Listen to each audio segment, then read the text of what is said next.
Good morning everybody. Video start చేసే ముందు ఛానల్ను సబ్స్క్రైబ్ చేసుకోండి, తప్పనిసరి లైక్ చేయండి, షేర్ చేయండి. ఈరోజు వీడియో వచ్చి కొండా సురేఖ గారి వ్యాఖ్యలు నాగార్జున ఫ్యామిలీ మీద కానీ కేటీఆర్ మీద కానీ, కొండా సురేఖకు కేటీఆర్కు మధ్యలో జరిగిన వివాదము ఇది రాష్ట్ర వ్యాప్తంగా సెన్సేషన్ అయింది. ఇప్పటికీ ఇంకా సెన్సేషన్ నడుస్తూనే ఉన్నది. ప్రముఖులు మొత్తం, సినీ ప్రముఖులు మొత్తం దీన్ని ఖండిస్తాను, వాళ్ళు కామెంట్ చేస్తాను, పూర్తిగా 100% వ్యతిరేకిస్తుంది సినీ ఫీల్డ్ మొత్తం. అసలు అయితే యాక్చువల్గా దీని మీద వీడియో చేయను అనుకున్నాను, అందుకని నేను నిన్న వీడియో కూడా చేయలే. ఎందుకంటే కాంట్రవర్సీ ఇష్యూ, మళ్ళీ సెన్సిటివ్ ఇష్యూ, పర్సనల్ ఇష్యూ. దీని మీద వీడియో చేయొద్దు అనుకున్నా. అసలు చేయడం కూడా అసలు యాక్చువల్గా నాకు ఇష్టం ఉండదు. కాబట్టి కొండా సురేఖ మేడం గారు కానీ ఏమేమి కామెంట్లు చేసినాయి అవి నేను డీటెయిల్గా చెప్పదలుచుకోలేదు. ఎందుకంటే దీంట్లో జరిగిన కామెంట్స్, వాద ప్రతివాదాలు మొత్తం ప్రతి ఒక్కరికి తెలుసు. కాబట్టి మళ్ళీ నేను వాటిని రిపీట్ చేయదలుచుకోలేదు, నాకు ఇష్టం ఉండదు. ఇట్లాంటి విషయాలను రిపీట్ చేయడము, ఈ వీడియోలో మాట్లాడడం కూడా నాకు ఇష్టం ఉండదు. సరే, కొంత పెద్ద సెన్సేషన్ అయింది కాబట్టి అవుట్లైన్స్ తోటి ఒక చిన్న వీడియో చేద్దామని అయితే ఉన్నది. కొండా సురేఖ గారి కామెంట్స్ కేటీఆర్ వర్సెస్ కొండా సురేఖ ఇట్లా స్టార్ట్ అయింది. అసలు యాక్చువల్గా ఎక్కడి నుంచి మొదలైంది ఇది అంటే,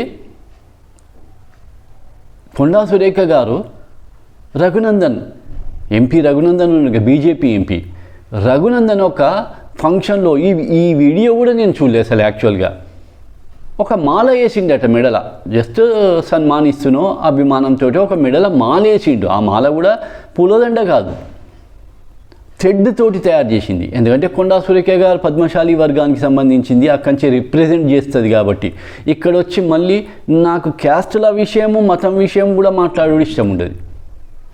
క్యాస్టుల విషయం అసలే ఇష్టం ఉండదు మాట్లాడడం. అయితే ఈ థ్రెడ్ తోటి చేసిన ఒక దండం రఘునందన్ రావు గారు మెడలో వేసింది కొండా సురేఖ గారికి. అభిమానంతో ఎవరైనా వేయచ్చు, అలా తప్పేం లేదు. ఇగో దీన్ని బేస్గా చేసుకొని, దీన్ని ఒక అవకాశంగా తీసుకొని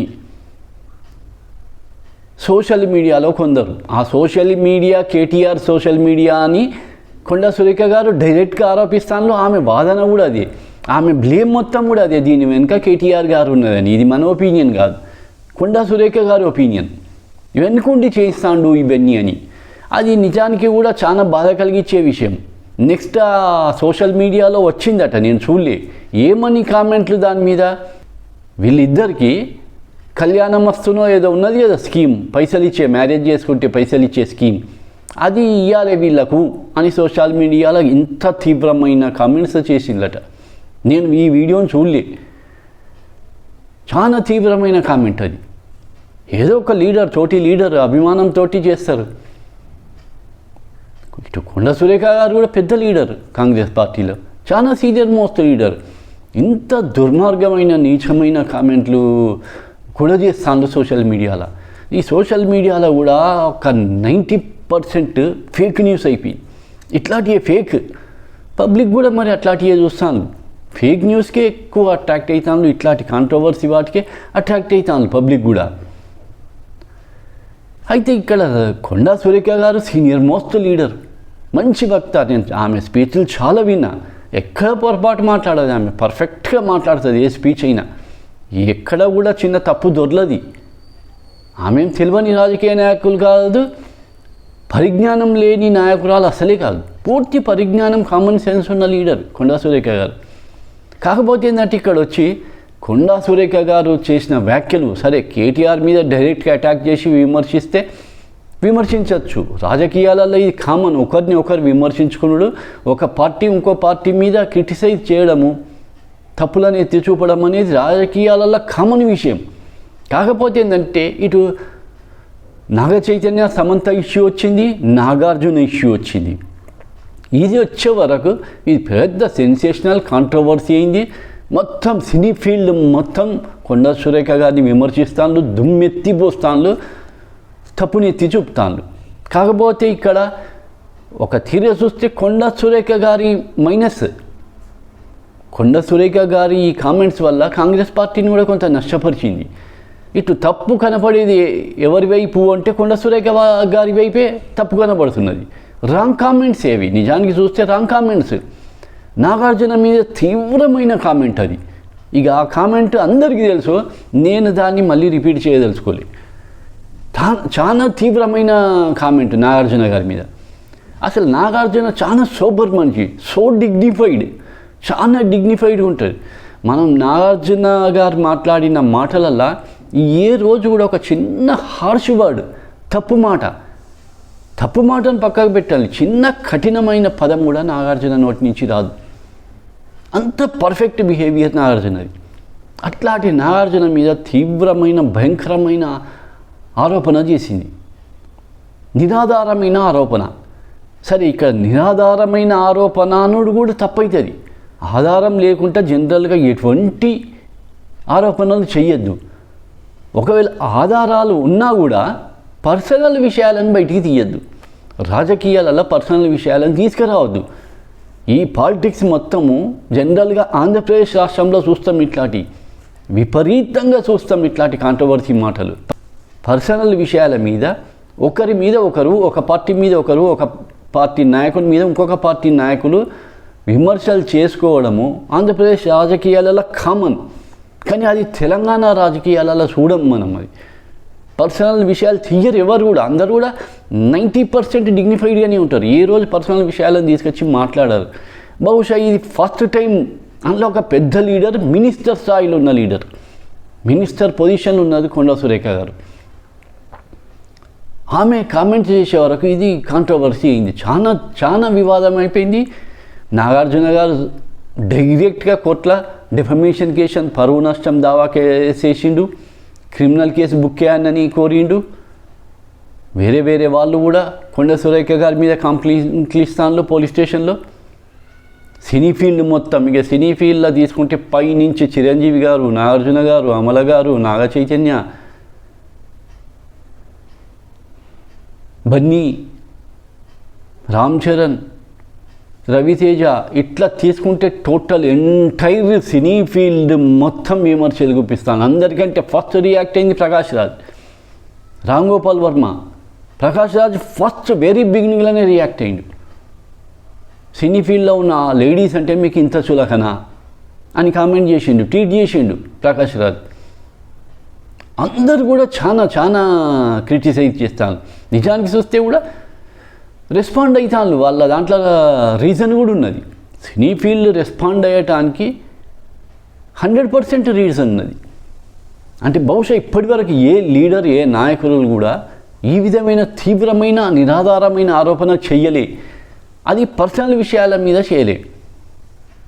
కాకపోతే కొండా సురేఖ గారు కూడా వెంటనే రియాక్ట్ అయ్యారు. అంటే చుట్టుపక్కల ఉన్న లీడర్లు, పార్టీ నాయకులు చెప్తారు కదా, మేడం అమ్మ మీరు చేసినది ఇది కొంచెం తప్పు మాట, ఇది పార్టీకి నష్టాన్ని కలిగిస్తుంది, మీకు నష్టాన్ని కలిగిస్తుంది, ఇది రీజనబుల్ కాదు, ఈ రీజనబుల్ స్టేట్మెంట్ మీది, మీరు ఇచ్చింది చాలా తప్పు అని ఆమెకు సూచించి ఉంటారు తప్పనిసరి. కొండా సురేఖ గారు కూడా వెంటనే రియాక్ట్ అయ్యారు, తప్పు తెలుసుకున్నారు ఆమె, వెంటనే రియాక్ట్ అయ్యారు. సరే, కేటీఆర్ మీద అంటే రాజకీయ వైరుధ్యం ఒకరి మీద ఒకరికి ఉంటుంది. ఒకవేళ ఆ సోషల్ మీడియా వెనుక కేటీఆర్ ఉన్నారో లేదో మనం చెప్పలేం. ఆమె అనుమానం అది. రాజకీయాలలో ఆరోపణలు ప్రత్యారోపణలు అనేటివి తప్పనిసరి ఉంటాయి. కాకపోతే ఇది సినీ ఫీల్డ్ వైపు, వేరే వ్యక్తుల వైపు పోయే వరకు ఇది కాంట్రవర్సీ అయింది. ఆమె క్షమాపణలు కోరింది, సమంతకు క్షమాపణ కోరింది, నా మాటల వెనక్కు తీసుకుంటున్నా అని కూడా డిక్లేర్ చేసింది. నేను ఇట్లా మాట్లాడకుండా ఉండవలసింది అసలు యాక్చువల్గా అని కూడా కామెంట్ చేసింది. తప్పును తెలుసుకున్నది. కాకపోతే ఏంటంటే మళ్ళీ ఇంకొక వీడియో రిలీజ్ అయింది. ఆ వీడియోలో కొండా సురేఖ గారు ఏమంటుందంటే, నేను ఇట్లా బయటికి సమంత మీద కానీ కామెంట్ చేయడం తప్పే, అది ఓపెన్గా కూడా బహిరంగంగా ఒప్పుకున్నది. కాకపోతే ఏంటంటే నేను ఇవన్నీ సినీ ఫీల్డ్ నుంచి నాకున్న ఇన్ఫర్మేషన్ ప్రకారమే, పక్కా ఇన్ఫర్మేషన్ ప్రకారమే నేను ఈ కామెంట్లు చేసిన. నేను ఫేక్గా కామెంట్లు చేయలే, నేను తప్పుగా కామెంట్లు చేయలే, ఇవన్నీ సినీ ఫీల్డ్ నుంచి వచ్చిన ఇన్ఫర్మేషన్ అని మళ్ళొక వివాదమైంది. అంటే జనరల్గా సురేఖ గారు చాలా ఇంటెలిజెంట్ లీడర్, ఆమె ఇంత తొందరగా కంట్రోల్ కూడా కోల్పోరు. అంటే బహుశా దీని వెనుక ఆమె పాయింట్ని అర్థం చేసుకుంటలేదు. అసలు ఏది అనాలి ఏది అనకూడదు. ఒకటి చూసుకుంటే ఎవిడెన్స్ లేకుండా నిరాధారమైన ఆరోపణ అనేది ఒకటి.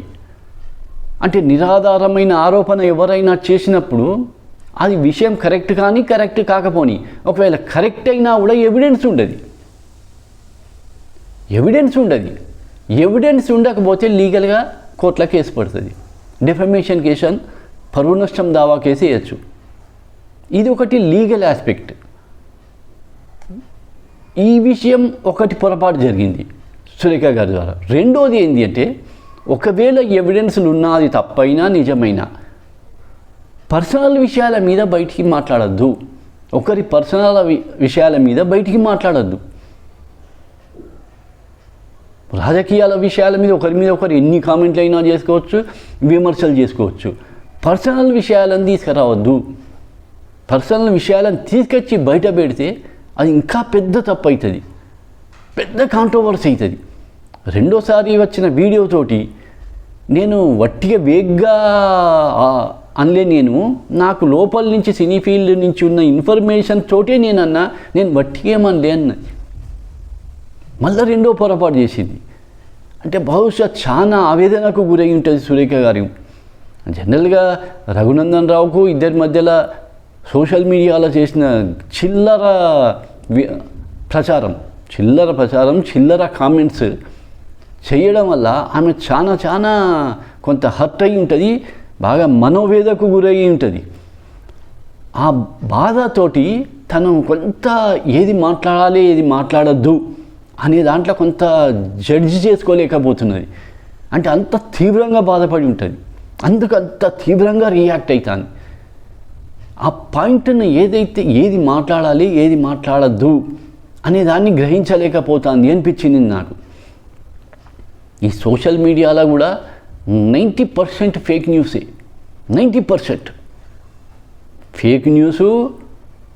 ఇంతుంటే దాన్ని ఇంత చేయడం విషయాన్ని, అందులో నిజం లేకున్నా కూడా విషయాన్ని ఇంత పెద్దగా చేయడం.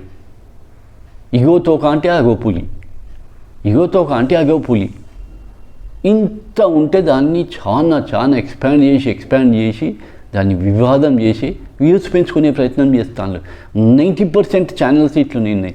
మీరు న్యూస్ చూడండి, అది ఏ బ్యానర్ అయినా పర్వాలేదు, ఏ టాపిక్ అయినా పర్వాలేదు, 90% ఫేక్ న్యూసే ఉన్నాయి. మంచి ఈరోజు 1,00,000 2 లక్షలు 3 లక్షల ఫాలోవర్స్ ఉండి ఒక్కొక్క వీడియోను 1,50,000 చూసే వీడియోలు కొందరు చేస్తున్నారు.